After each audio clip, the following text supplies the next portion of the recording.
Professor, primeiro é bom revê-lo. Como é que você vê esse empate em 1-1 pelo que produziu o Bragantino como visitante, né, depois de tudo que o time passou na Copa Libertadores? É bom revê-lo. Gostaria que você fizesse uma análise também do jogo.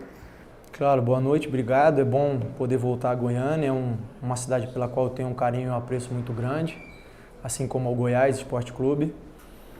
Eu acho que a gente se comportou muito bem, fez um jogo maduro, especialmente no primeiro tempo. No segundo tempo, a gente teve muitas possibilidades de definir o jogo em situações de contra-ataque. O jogo estava aberto para a gente, eu acho que faltou a gente tentar ser um pouquinho mais eficiente nessas bolas.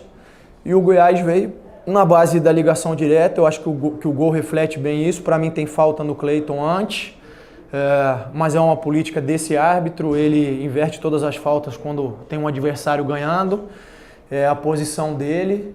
Não adianta eu reclamar, eu gostaria que a comissão de arbitragem tomasse uma providência, não é a primeira vez.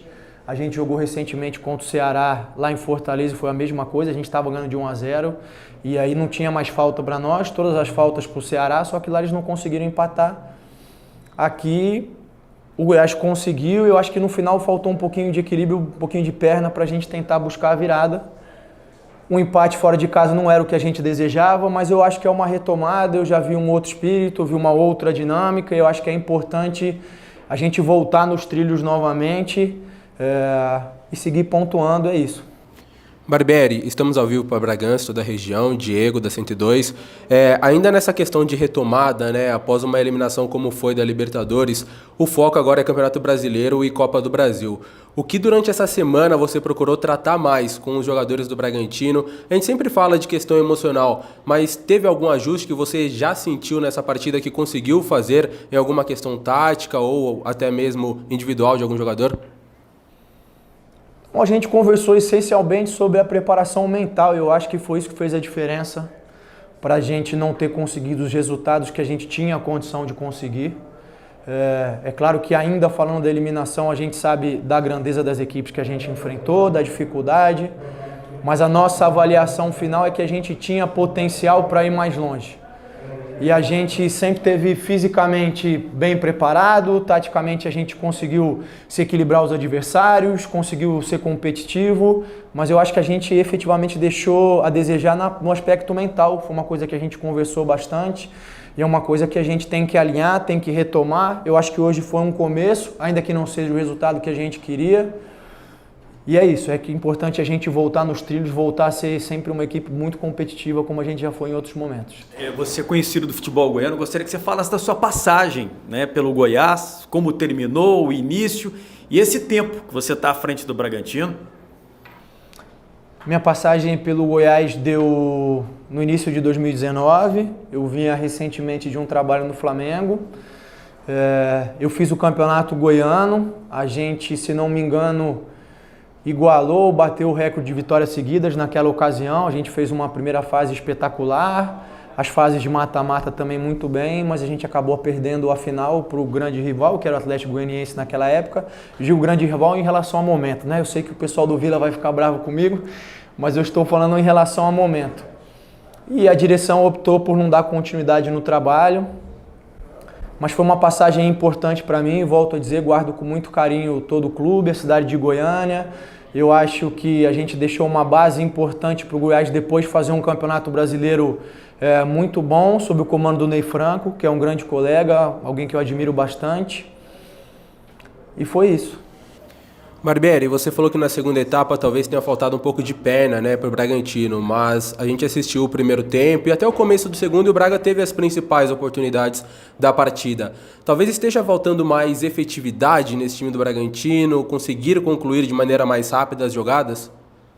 Eu acho que sim, eu acho que é um ponto importante que você tocou e isso não é em relação única e exclusivamente a esse jogo, já vem de algumas etapas. A gente tem procurado intensificar esse tipo de treinamento, embora saiba que não é só isso que vai resolver. Tem a questão da ansiedade, a questão de estar tranquilo na hora de fazer a finalização, a questão de estar mentalmente preparado. É um aspecto que, sem dúvida, a gente precisa voltar a melhorar, com certeza. Sobre o meio-campo do Bragantino, na ausência do Johan, você tem alternado bastante, né? Entre os jogadores, já jogou o Miguel, já jogou o Praxedes. Você acha que talvez falte um jogador, um meio-campista, além do Johan? O Miguel ainda é muito jovem, né? 19 anos, está em processo de formação, e que o Bragantino precise de mais um jogador dessa posição para a temporada? Olha, eu acho que se for alguém que vier para somar, para agregar, para efetivamente elevar o nosso nível, vai ser sempre bem-vindo. Como a gente sempre pontuou. Eu acho que a gente tem oscilado demais o desempenho nessa posição, isso é um ponto importante. A expectativa é que o Johan possa voltar e se recuperar o quanto antes. Imagino que isso não vai acontecer até terça-feira.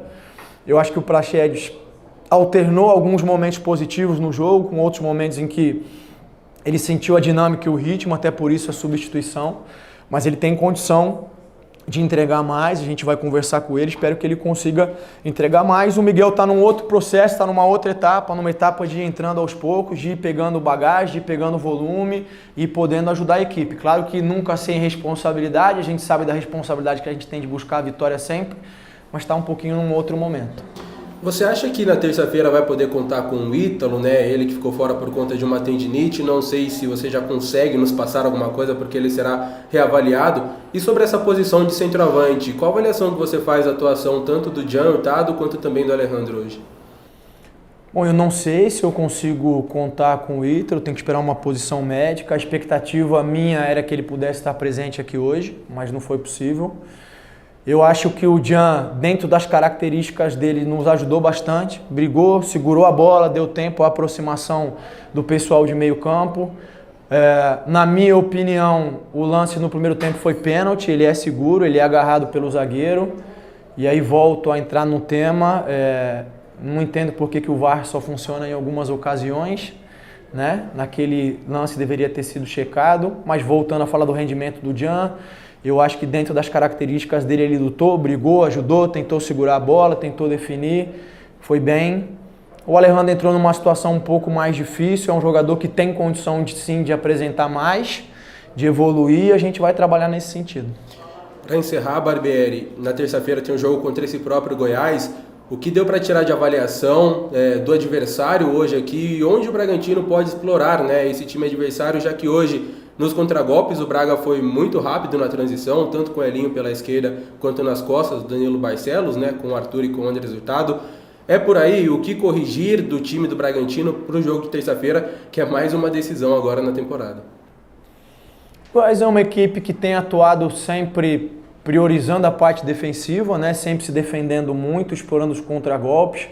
À medida que a gente saiu na frente, eles tiveram que se abrir e abriu essa oportunidade. Eu acho que o fato da gente ter a vantagem pode ser que eles atuem dessa maneira, e aí você pontuou bem, a gente precisa ser capaz de explorar os espaços que eles vão oferecer e principalmente ser mais eficiente, ser mais contundente nos contra-ataques. Vamos ver, eu não tenho certeza de que eles vão adotar essa postura pelo menos de início, em algum momento eles vão ter que sair. E a gente tem que fazer o nosso jogo, tem que conseguir dar ritmo à bola, tem que conseguir atacar mais a área, tentar finalizar um pouco mais, tentar ser mais eficiente, porque se a gente conseguir fazer um gol, a gente torna a tarefa deles ainda mais difícil.